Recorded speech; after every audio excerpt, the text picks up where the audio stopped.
अभी यहाँ बैठे हैं, इंतज़ार कर रहे हैं। मुझे उम्मीद है कि प्रधानमंत्री जी बुलाएंगे।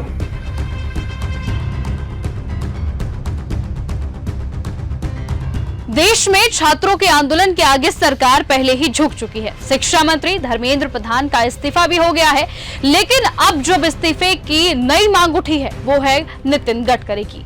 अब एक नया मुद्दा मोदी सरकार की मुश्किलें बढ़ाता हुआ दिखाई दे रहा है और वो है E20 पेट्रोल को लेकर देश भर में विरोध। दरअसल सड़कें जाम हो रही है, प्रदर्शन हो रहे हैं और अब सवाल उठने लगा है कि क्या इस बार केंद्रीय सड़क परिवहन मंत्री नितिन गडकरी की कुर्सी पर भी खतरा मंडरा रहा है। आखिरकार क्यों E20 को लेकर इतना बड़ा बवाल मचा है, बताएंगे आपको आज की इस पूरी खबर में। नमस्कार, आप देख रहे हैं न्यूज गंगा और मैं हूं आपके साथ निशा भारद्वाज। देश में E20 पेट्रोल को लेकर सियासी घमासान अब खुलकर सामने आ गया है। आम आदमी पार्टी के राष्ट्रीय संयोजक अरविंद केजरीवाल करीबन 100 नेताओं और कार्यकर्ताओं के साथ प्रधानमंत्री आवास की ओर मार्च लेकर निकले।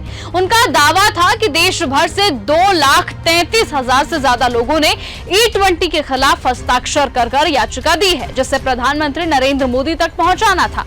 हालांकि दिल्ली पुलिस ने उन्हें रास्ते में ही रोक दिया, जिसके बाद केजरीवाल, मनीष सिसोदिया, सौरभ भारद्वाज, संजय सिंह और अन्य नेता सड़क पर ही धरने पर बैठ गए। केजरीवाल ने आरोप लगाया कि सरकार लोगों की बात सुनने को तैयार ही नहीं है।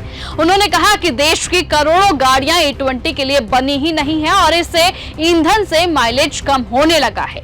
इंजन और रबर पार्ट्स खराब होने की शिकायतें लगातार सामने आ रही हैं। उन्होंने ये भी आरोप लगाया कि सरकार विदेशी इथेनॉल पर निर्भर होकर जनता पर E20 थोप रही है। वहीं आम आदमी पार्टी ने पंजाब विधानसभा में E20 वापस लेने का प्रस्ताव भी पारित किया और गोवा, गुजरात तथा जम्मू कश्मीर में भी ऐसा ही प्रस्ताव लाने की बात अब कही जा रही है। ये विवाद इसीलिए और ज्यादा बढ़ा क्योंकि हाल ही में केंद्रीय मंत्री नितिन गडकरी ने संसद में ये स्वीकार किया कि साल 2005 से 2016 के बीच बनी कुछ BS3 गाड़ियों में E20 के कारण रबर पार्ट्स और गैस्टिक बदलने की जरूरत पड़ सकती है। हालांकि सरकार का ये कहना है कि इससे इंजन को कोई बड़ी क्षति नहीं होगी और E20 का उद्देश्य विदेशी तेल पर निर्भरता कम करना तथा किसानों की आय बढ़ाना है। लेकिन विपक्ष का सवाल यही है कि अगर जनता लगातार माइलेज घटने और गाड़ियों में दिक्कतें की शिकायतें कर रही है, तो फिर सरकार उनकी चिंताओं को गंभीरता से क्यों नहीं ले रही। यही वजह है कि अब E20 का मुद्दा सड़क से लेकर राजनीति तक गर्मा चुका है और कई राज्यों में विरोध प्रदर्शन तेज हो गए हैं।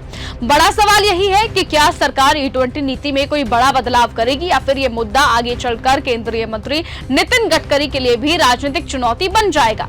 इसका जवाब आने वाले दिनों में साफ होगा। लेकिन जो भी हो, इतना जरूर तय है कि जिस तरह से हमने दिल्ली को जाम होते हुए कल देखा, क्या आप देश भर में इसी तरह से E20 को लेकर विरोध प्रदर्शन और ज्यादा होंगे? क्या पूरा देश जाम करने की स्थिति में अब पूरी तरह से लोग आ गए हैं? क्या गाड़ियों के थ्रू अब ये आंदोलन और ज्यादा बड़ा किया जाएगा? और क्या लोगों की इतनी शिकायतों के बाद सरकार इस E20 पेट्रोल की नीति को वापस लेगी या नहीं, वो आने वाला वक्त तय करेगा। लेकिन फिलहाल आज की इस खबर में सिर्फ इतना ही। देखते रहिए और बने रहिए न्यूज गंगा के साथ। और आपको क्या लगता है कि क्या सचमुच नितिन गडकरी का इस्तीफा होना चाहिए या नहीं? अपनी राय कमेंट करके जरूर बताइएगा। अब नमस्कार। अगर आपको यह हमारा वीडियो पसंद आया हो तो इसे लाइक और शेयर करना बिल्कुल ना भूलें। साथ ही हमारे चैनल न्यूज गंगा को सब्सक्राइब और फॉलो जरूर करें ताकि देश और दुनिया की हर बड़ी खबर आप तक सबसे पहले पहुंचे।